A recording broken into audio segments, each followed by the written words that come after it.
और इस वक्त उन्नाव रेप केस से जुड़ी बड़ी खबर है। कुलदीप सेंगर को नोटिस जारी किया गया है। सुप्रीम कोर्ट ने नोटिस जारी किया है। सीबीआई की याचिका पर कुलदीप सेंगर को यह नोटिस जारी किया गया है। उत्तर प्रदेश के उन्नाव जिले से ये बड़ी खबर हम आपको बता रहे हैं। उन्नाव रेप केस में आज एक बड़ा अपडेट हुआ है। कुलदीप सेंगर को नोटिस जारी किया गया है। जिस तरह से शुरुआत से ही लग रहा था कि जो एसजी मेहता ने स्ट्रांग यानी मजबूत दलील रखी, उसका साफ तौर से असर दिख रहा है। हालांकि कुलदीप सेंगर के जो वकील है उन्होंने भी अपना पक्ष रखा, लेकिन अदालत जो सुप्रीम कोर्ट ने साफ तौर से कहा कि हम तो सुप्रीम कोर्ट में सीबीआई की तरफ से यह डिमांड रखी गई थी कि कुलदीप सेंगर नाबालिग से रेप का दोषी है, उसकी कड़ी सजा बरकरार रखी जाए।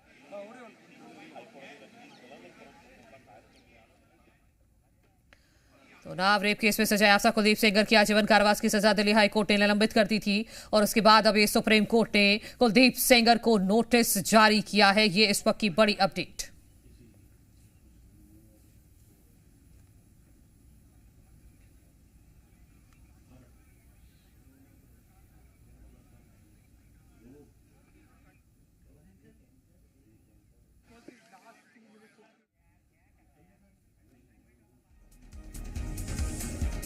तो ये इस वक्त की बड़ी खबर हम आपको बता रहे हैं। उन्नाव रेप केस में सुप्रीम कोर्ट का ये बड़ा फैसला दिल्ली हाई कोर्ट ने निलंबित कर दी थी।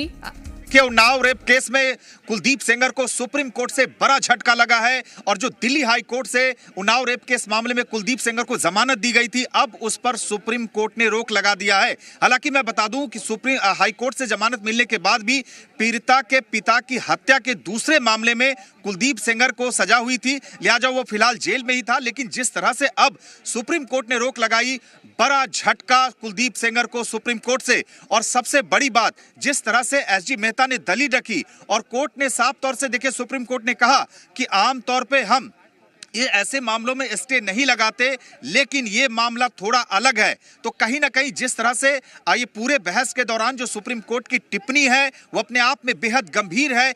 एक एक शब्द आपको ये देखना पड़ेगा कि किस तरह से एसजी मेहता ने दलील रखा। और जैसा मैंने आपको बताया कि जो पब्लिक सर्वेंट ना मानते हुए जो हाई कोर्ट ने जो दलील रखी थी उसको भी ठुकरा दिया गया और बहुत मजबूती से। देखिए हमारे सीधे तौर पर आयुष, हमारे जो सहयोगी हैं, अब सीधे अरविंद आ गए हैं। अरविंद, किस तरह से कितना बड़ा झटका है कुलदीप सेंगर को और कैसे देखते हैं इस फैसले को आप?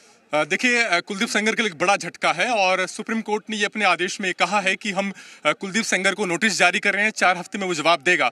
कोर्ट ने कहा कि अमूनन जब जमानत मिलती है, कोई आदमी जेल से बाहर आता है, तो हम बिना उसका पक्ष सुने हुए उस आदेश पर रोक नहीं लगाते। लेकिन यहाँ मामला दूसरा है। कुलदीप सेंगर को न केवल इस मामले में सजा मिली हुई थी, बल्कि एक दूसरे मामले में, जो कि पीड़िता की पिता की मौत का मामला है कस्टडी में, उसमें वो जेल की सजा काट रहा है। तो ऐसी स्थिति में हम हाईकोर्ट के आदेश पर रोक लगा रहे हैं। इसका मतलब ये कि उन्नाव रेप केस में जो हाईकोर्ट से जमानत मिली थी कुलदीप सेंगर को, उसको पर सुप्रीम कोर्ट ने रोक लगा दी है। वो इस केस में जेल से बाहर नहीं आएगा। अभी कोर्ट इस मामले में कुलदीप सेंगर का पक्ष सुनेगा। 4 हफ्ते के बाद ये मामला सुनवाई पर फिर आएगा। उसके बाद सुप्रीम कोर्ट ये तय करेगा कि हाईकोर्ट का आदेश गलत है या सही। लेकिन इससे पहले एक बड़ा झटका है कि कुलदीप सेंगर की जमानत के आदेश पर रोक लग गई है। यानी अगर उसे दूसरे केस में जमानत मिल भी जाती है, जो कि कम संगीन केस है, तब भी इस रेप केस में जो जमानत मिली थी उस पर रोक लग गई है, तो वो जेल से बाहर नहीं आ पाएगा। इंपॉर्टेंट टिप्पणी इस बहस के दौरान रविंद्र देखने को मिला था, जिसमें कहा कि पब्लिक सर्वेंट माना जाए या नहीं। इसी आधार पे कहते हैं कि हाई कोर्ट ने उन्हें रियायत दी थी। इस पर भी बहस हुई है कि विधायक के अगर सहयोगी को, कांस्टेबल अगर उनकी सुरक्षा में, अगर वो पब्लिक सर्वेंट है तो विधायक क्यों नहीं? इसे आप कैसे देखते हैं? जी बिल्कुल, दरअसल इसके लिए समझना होगा कि जो पोक्सो का सेक्शन 5 है, उसमें इस बात का उल्लेख है कि अगर अपराध किसी पब्लिक सर्वेंट से, किसी पुलिसकर्मी से, या किसी अस्पताल के कर्मचारी से, या किसी जेल अधिकारी के द्वारा अंजाम दिया जाएगा, तो वो गंभीर सेक्सुअल असोल्ट माना जाएगा और उसमें न्यूनतम सजा 20 साल की और अधिकतम सजा उम्र कैद तक की हो सकती है।